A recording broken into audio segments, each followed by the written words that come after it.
Hey all, and welcome to this week's episode of the Mike Will Do podcast. Now, first off, I hope you've all had a nice holiday thus far, and allow me to be the first to wish you a happy new year. I'm actually recording from my new spot, so hopefully the sound quality still comes through right because my other studio is a little bit smaller. I'm kind of in an opener space right now, wider space right now. So anyway, today I stand before you to shed some light on some profound truth that often eludes us in the hustle and bustle of our lives. A truth that once embraced can transform our existence for the better, and one I hope that we take into the new year. Now, I've talked about this before, but I think it's just worth mentioning again. Comparison.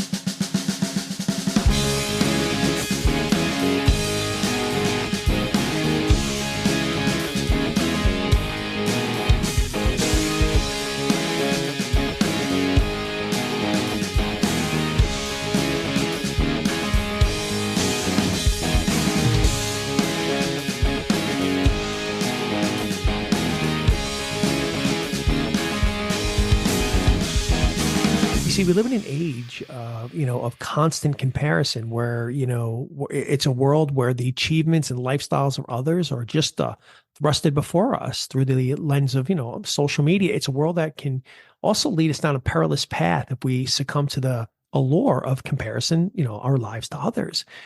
How about this? How about, picture this, a world where every individual, including yourself, is a unique tapestry of experiences, talents, and accomplishments. And just imagine that in this world, the incessant need to measure up to others is replaced with celebration of individuality. This, my friend, is the world that we should strive to create, inhabit, because we are all unique and we all have something to offer. That is part of our journey. We don't need to compare ourselves to others.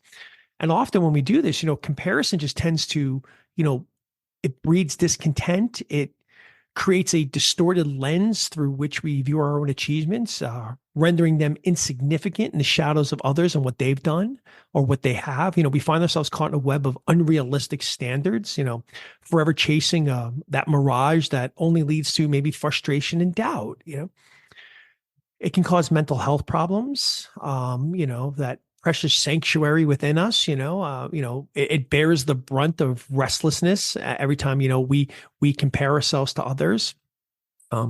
It can create and wreak anxiety in our body. Depression allows it to lurk in the corners of our mind. And basically when we do that and we allow that, it's kind of like it's an opportunity for our insecurities to just pounce on us. It's almost like, yep, you're right. Everything that you're thinking about yourself and what you don't have and what they have, you're right. And it can really just weigh us down. But here's the thing, fear not. There is a way out of this, okay? And basically, the easiest thing to do is to accept our uniqueness. We all have it, you know? So take a moment, especially going to this new year, reflect on your own journeys and your own personal victories and the mountains that you've climbed, some of the challenges that you've overcome. Then in this reflection, find the strength to break free from the change of comparison of others. It is your own unique journey. And what they have, what you don't think you have, that you compare yourself, that you might have down the line that they might have. It doesn't make a difference. And nobody should be comparing themselves to each other. Again, it is your journey. You are a masterpiece. You are, but you're also a work in progress. We all are. I know I am. I'm going to be 50 this year, and I still feel like I'm continually, this tapestry is continually to be developed every year. But you know what? We are deserving of acknowledgement and celebration for just the own uniqueness that we bring and what we have. So, listen, when we're navigating this world, especially in the year 2004, don't forget the impact that comparison can have on your relationships. You got to learn how to shed that. Let's make this year about just being good people to other people. Let's bring some good back into the world. When you start comparing your lives to others, it can breed envy, resentments. It can poison the wells of camaraderie, hindering the growth of authentic connections.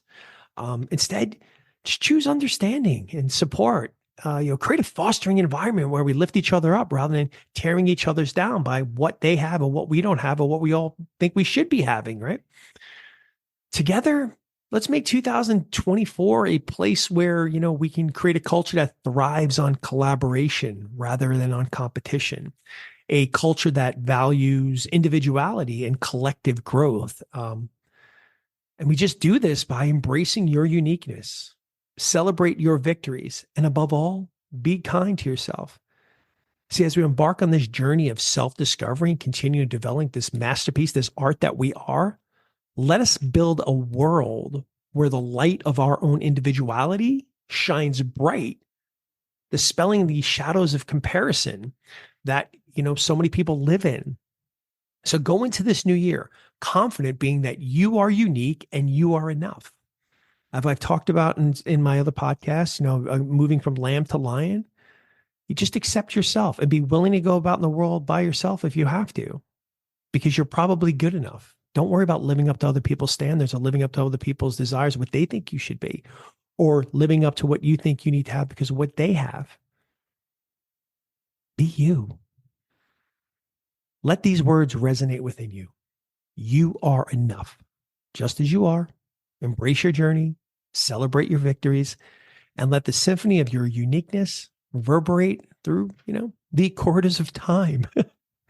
Oh, that's a good one. But you are. That's all I got for you today. Thanks for joining me. I close out another year of my podcast. I'm excited, and I've got some really nice reviews lately, and that's really cool. People who've stopped in and left some reviews. I'm glad. That really helps me. And as always, I wish you the best, and I got nothing but love for you. Happy New Year. I'll see you in 2024.